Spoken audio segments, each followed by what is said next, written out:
Okay, magandang hapon po sa inyong lahat. Reprogramming po tayo sa Green Normal TV. Ang atin pong regular na news break ngayon ay tatawagin na po natin Likas News Break. Likas News Break. At sa araw po na ito ay magre-report po ang ating masigasig na correspondent mula sa isang press conference kaninang umaga patungkol sa korupsyon sa gobyerno at ang open letter ni former Governor Chavit Singson kay President Bongbong Marcos. Bago po natin ipag-report si Sir Ed, panoorin po muna natin yung ilan sa mga videong kanyang ipinadala.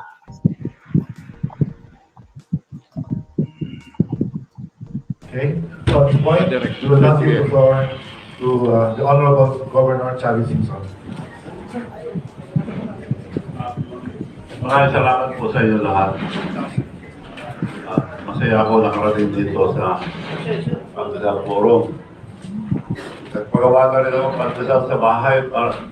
Ako mula ngayon, tayo nang gagawa ang pandesal natin dahil wala tayong pag-program ako. So anyway, I'm happy that I'm here with you. Kung ano man ang gusto nyo tanong, kasi ano po, pwede natin pag-usapan pag lang mga babae. Talaga naman.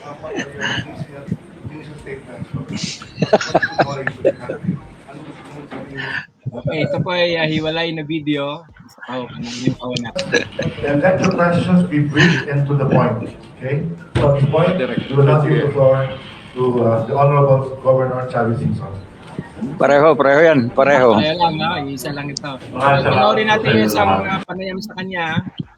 I think towards the end of the press conference. Parang bigyan ng posisyon sa... Oh yeah, showbiz yan. Showbiz sa portion niya yan. May showbiz. Showbiz. Mamaya, panoorin natin to, no? Babalikan natin to sa Ed. Okay, so kanina po itong umaga. So bigay na po natin sa atin pong correspondent from the Mandaragit Files and atin pong Green Normal TV, Sir Edmond Samaniego, Pangilinan. Pasok, Sir Ed. Yes, magandang tanghali Luzon, Visayas, Mindanao and worldwide, ano. Actually dapat kaninang umaga pa to, no. Kaya lang nagkaroon ng no, technical problem, mahina yung wifi nila. All along binibideo ko na at naka-live na ako, yung pala wala pa. So anyway, wala namang problema at nakuha naman natin ang lahat ng dapat makuha, no. At yun nga, inintay natin ng medyo na late dumating, si Governor Chavit Singson. At yun, nagkaroon ng talakayan tungkol nga dito sa korupsyon dito sa ating pamahalaan at the same time parang tinutumbok din niya ang Ilocos Norte, no? Bago daw linisin ang lahat ng skandal, linisin muna yung Ilocos Norteng lugar, ano? At the same time, yung pagkatapos ng napakaraming mga sinabi ni Chavit Singson, ay nagpakalat siya ng isang press release, ano? Ito ay address kay President Ferdinand Bongbong Marcos Jr., ano? Sabi rito, ladies and gentlemen, media and my fellow countrymen, I'm Luis Chavit Singson, former governor of the Progressive Province of Ilocos Sur. I'm one who is not afraid to speak out or fight for what is right, for what is true. Hence today, as our country suffers the consequences of human greed, which is evidenced by the massive corruption and conspiracy involving incompetent and dishonest leaders in government and unscrupulous businessmen, I have to make a call. I have to make this call. Number one, for our people to set aside political interests and ideologies and be truly united for love of God and country. Ayun, Number two, for the people to gather by the millions in one place and show solidarity in a peaceful demonstration against a corrupt and oppressive government.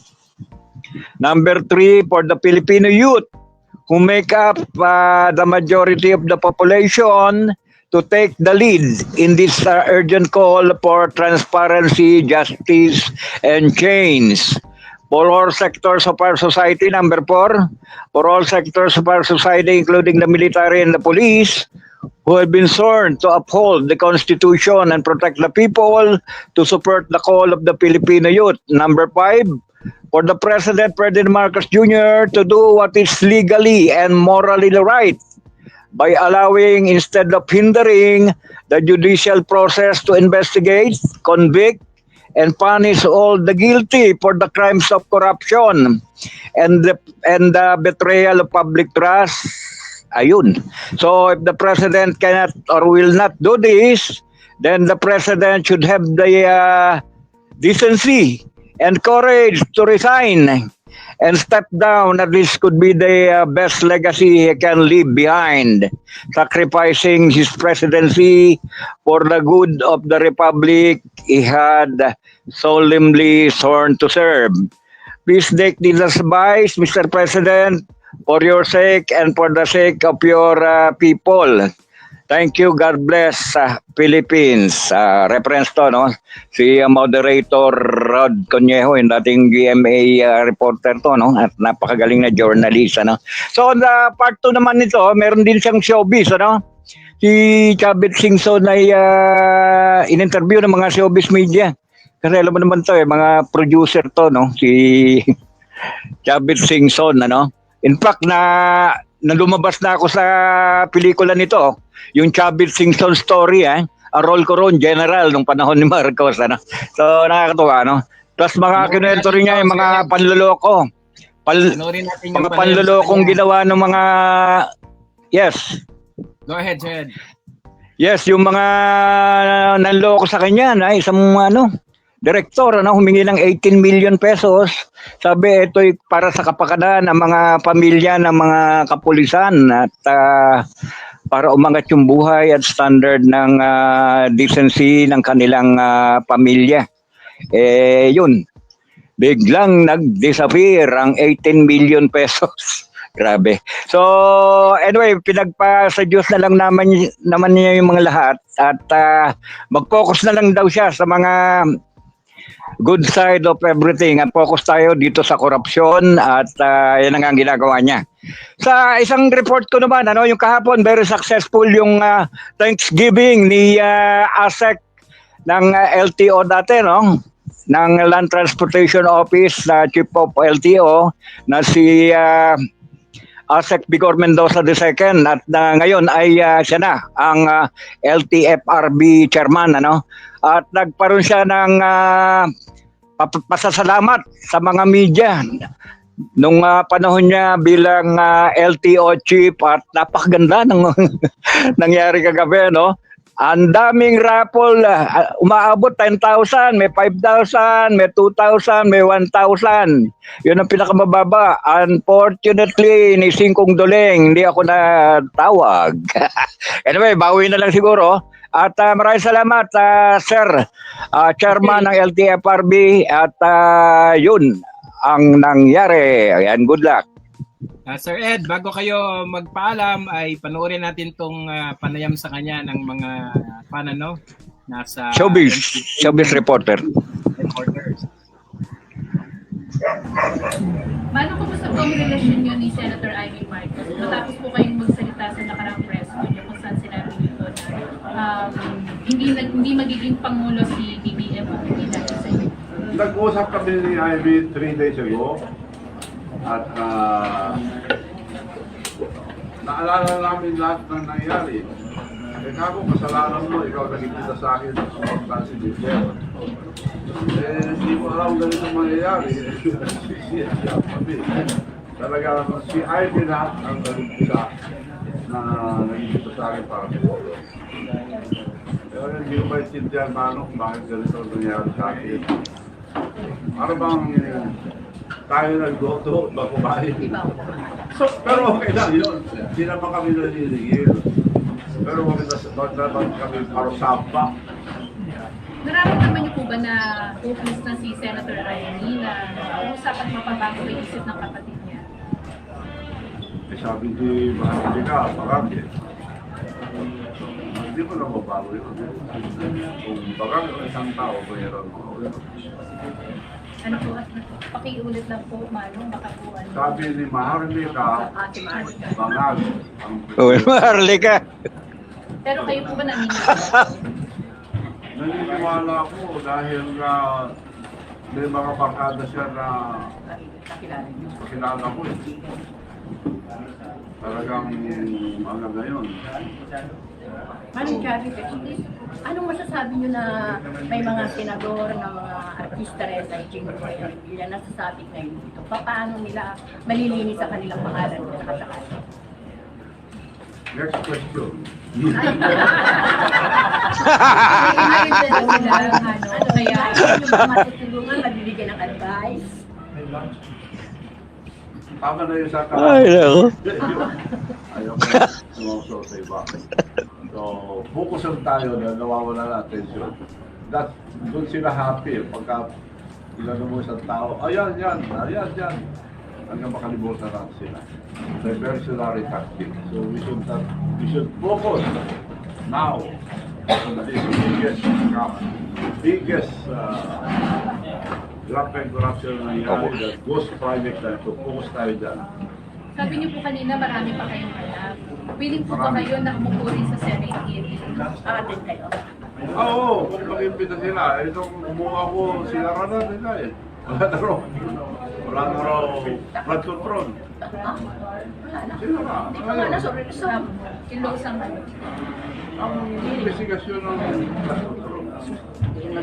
Yeah, Manong Chavit, kanina you mentioned si Ping Lacson, no? Na-disappoint kayo with what's happening po. Katulad ngayon, sabi niyo, sinara na yung investigation, di ba? Na-disappoint po ba kay Ping Lacson? Hindi ko inaasahan. Yung, Dahil siya ang isang inaasahan ko na maglabas ng teorya. Nag-iisa kasi siya, Manong Chavi, wala naman. Si mag-isa, si Rizal, mag-isa rin. Si Rizal. Kaya alam, binaril.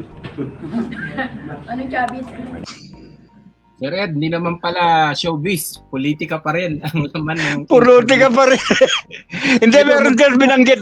Hindi ko lang na-type yung interview niya, sabi niya 18 million kumuha yung isang isang director. Gagawa ng Oh, yung pelikula 18 tungkol million. doon sa yung tinakbo, yung 18 million pesos. Kasama pala sa Oh. interview niya yan, ha? Oo, hindi ko na-type yun dahil kumuha lang ako ng konting portion. Di nga pala bukas may importante ko, Sir Kobe Reyes. Napakaganda nito tungkol sa PhilHealth. Yung yakap, kung paano mag-avail noon, may press conference 9 o'clock hanggang 12, no? Okay, Baka ito yun, makakuha ng magandang yun, no? Tungkol sa yakap. Dinadaan natin sa biro-biro at tawa-tawa, pati si Oo. Governor Simpson. Pero medyo seryoso ang kanyang open letter. Seryoso. Gumawa Seryoso. din siya na mag-people's power, magsama-sama sa isang lugar sa mga kabataan na mag-take lead. Oo. At siya po ay nanawagan na na hayaan ni Bongbong Marcos na imbestigahan ng judiciary. Judiciary ang kanya na-mention. Oo, okay. Okay. At kung hindi niya kayang gawin ito, na talagang maimbestigahan ng maayos, ay mag-resign na lang siya. Yan na lang daw ang legacy na pwedeng iwanan. So, mabigat. Ano? Mabigat. Okay. Okay, go ahead, Sir Ed. So, yun na lang siguro pansamantala at hopefully ma-cover ko yung yakap, no?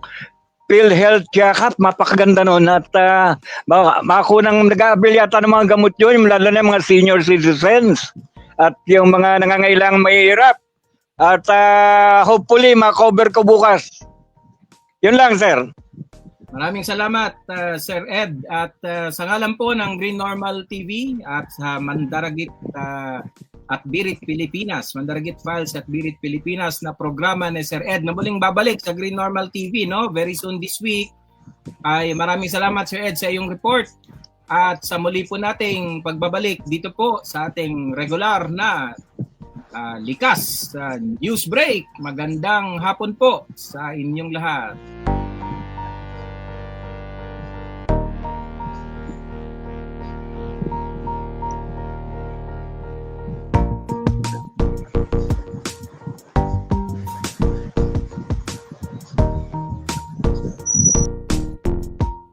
Siyempre, tabayanan niyo po ang iba pa pong mga report natin mamayang hapon at mamayang gabi po ata meron sa ating Likas News Break. Ang ating pong regular na newscast ay sa pansamantala po natin iniiwan doon sa ating Likas Democratico News na kada alas 9 ng gabi. Pero pinipilit pa rin ho namin na magkaroon tayo ng midday, at least mga 1 o'clock or 3 o'clock siguro, starting tomorrow na atin po balita para sa Likas Democratico News, para 2 beses po tayo kada araw na nagbibigay ng mga report. Nakafocus po ang Likas Democratico News sa gabi, sa mga environmental at news, at sa mga top of the hour news naman ay ang ating midday. At any time of the day, ang ating pong Likas News Break na maaring hiwalay na broadcast o di kaya ay nakapaloob sa iba't iba nating programa kung kinakailangan. Gusto ko lang pong i-announce na naghahanap po tayo ng mas maraming correspondent na mga volunteer na sasama sa ating community media team sa Green Normal Media. Sa mga interesado pong nakikinig po dito ngayon, ay makipag-ugnayan po kayo. In fact, mamayang gabing alas 8 ay meron pong meeting ng Green Normal Media Team. Kayo po yung makakatalo ay iwanan niyo po ako ng message dito sa comment section. O kung hindi man ay sa mga susunod na pulong, kayo po yung naghahanap ng mga amateur o professional. Kung ano man ang inyong kalagayan sa pagiging journalist, magbibigay po tayo ng proper training, orientation, at syempre, i-accredit po kayo ng Green Normal TV bilang opisyal na media correspondent. At syempre, kakibat po niyan ay ang aming professionalization policy na kung saan hinihikayat namin ang bawat isa na sumasama sa ating mga broadcast research at production na mag-register o mag-accredit sa mga proper na mga asosasyon sa media. Halimbawa sa mga katulad kong broadcaster, di ba pang nag-broadcast sa atin pong Green Normal TV ay dapat sumapi tayo sa kapisanan ng mga broadcaster ng Pilipinas at sa iba pang mga asosasyon naman para sa ating mga correspondent, writer at editor at iba pang mga katawan sa ating gawain dito po sa Green Normal TV. Magandang hapon po sa inyong lahat at antabayanan nyo ang iba pang Likas News Break.